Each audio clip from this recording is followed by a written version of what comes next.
มื้อนี้สร้างก็จะพาทีมงานไปนอนป่าอยู่ที่เมืองรองซิตี้เป็นเวลาอาทิตย์หนึ่งและการใช้ชีวิตของทีมงานพวกเราไปรับชมนํกันได้เลยผจญภัยอยู่ในป่าเด้อไปประมาณ10 คืนเบิ่งแต่เครื่องนี่ โอ้ยได้เครื่อง10 คืน 10 คืนตั้งแต่เมืองรองลูกเข้าไปในเขื่อนนี่ก็ใช้เวลาไปชั่วโมงปลาย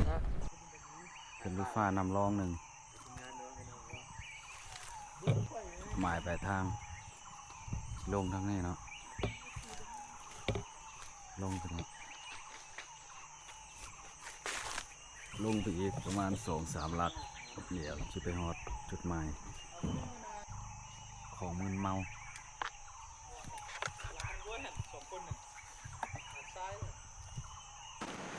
เมื่อเฮามาฮอดจุดหมายปลายทางแล้วบางคนก็ตั้งเต็นท์บางคนก็ทางหญ้าและบางคนก็กำลังจะแต่งกินและนี่เองก็เป็นบรรยากาศยามแลง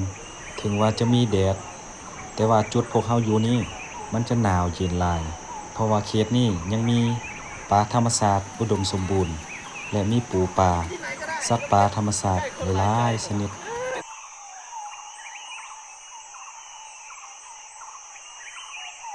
จัดอูเนาะ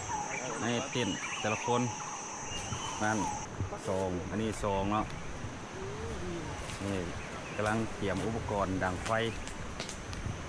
นอนป่าครั้งแรกนี่วันนอนนี่เสื้อกันหนาวเมียงต่างๆเพื่อว่าหนาวเนาะเดึกมาเพราะว่าอยู่กลางป่ามันจะหนาว สัมภาษณ์ความรู้สึกก่อนเป็นไงเนาะ ไม่ไร มัดสองคนผม คือตัว2 ลักในบักไก่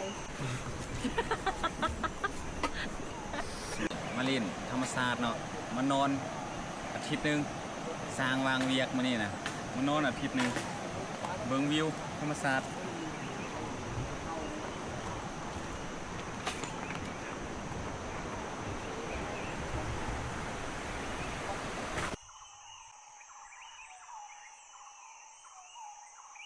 ก็มานอนป่าเนาะอาทิตย์หนึ่ง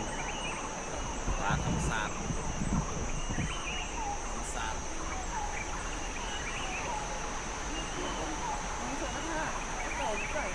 แห้งเลยนะ อุ้ยไปเรียวนะแสบสุด เสียบสุด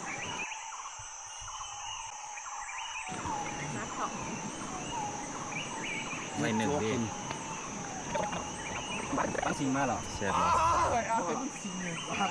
หมูปลาหมูปลานี่นะปลาที่ยิงมาหมูปลาจิ้มหมูปลาเย่หมูปลา หมูยุบปลา หมูยุบปลานี่นะหมูนอนปลา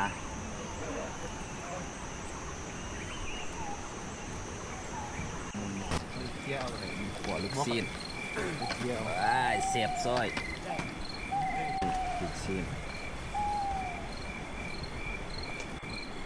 และนี่เองก็เป็นเสบียงที่ทีมงานของเฮาไปหามาได้อันนี้แม่นดำจับเอาบ่ได้ใส่เครื่องอุปกรณ์ใดๆทั้งนั้นเปียกได้น้ำดำมาเป็นว่ามาทำเนี่ย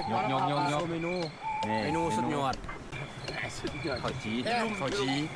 กินมันบ้าเลยดีเลยหอมเนี่ยมึงกูได้ไหมมึงกูได้นี่เนี่ยกูได้น้องเด็กคิวเนี่ย มึงพาเกินบานไม่ยังพาเจเนโอจังเปลี่ยนหลายคนเนาะตอนนี้เราไปทางเหนือขึ้นมาเมืองรองจังหวัดเมืองรองลัด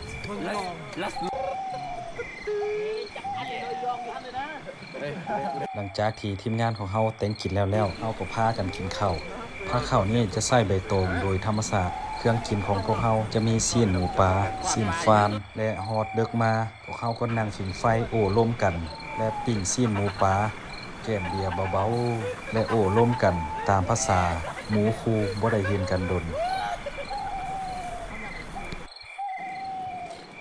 และนี่เองก็เป็นปลาทีมงานของเฮาหามาได้ย่างใหม่สดๆที่หามาจากน้ำรองนี่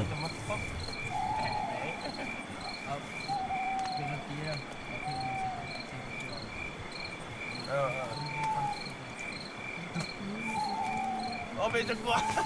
ซื้อเด็กปลา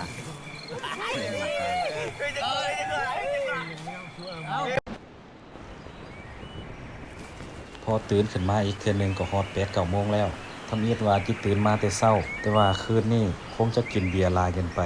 ตื่นขึ้นมาก็เห็นทีมงานแต่3 คนและทีมงานอีกส่วนหนึ่งยังตื่นไปยิงนกแต่เช้าพุ่นแล้วเมื่อเฮาล้างหน้าล้างตาและนั่งผิงไฟลิ้นก็เห็นนายพรานกั่วได้นกน้อยมา 4-5 ตัวน กน้อยนกน้อยนี่เด้อ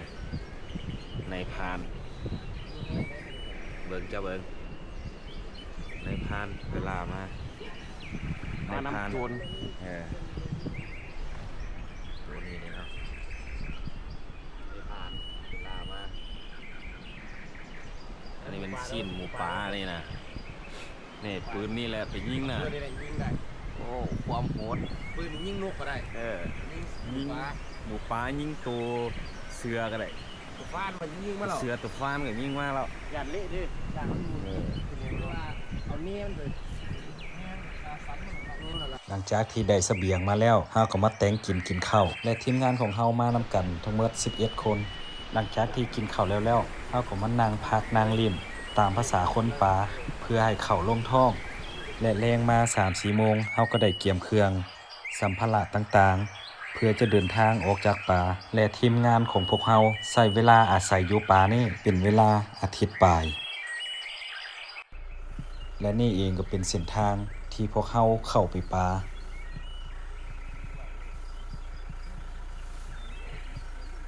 บัดนี้มันจะลงพูดอย่างเดียวแล้วเนาะมันน่ะ ลุงพูดไปก่อนเพราะสุดท้ายยังจน เห็นไหม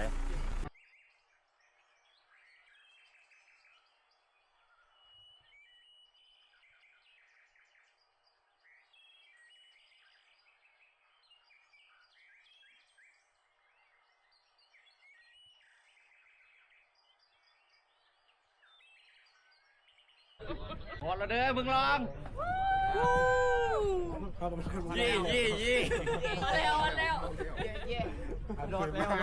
โหลดแล้วโหลดแล้ว อันนี้มาเป็น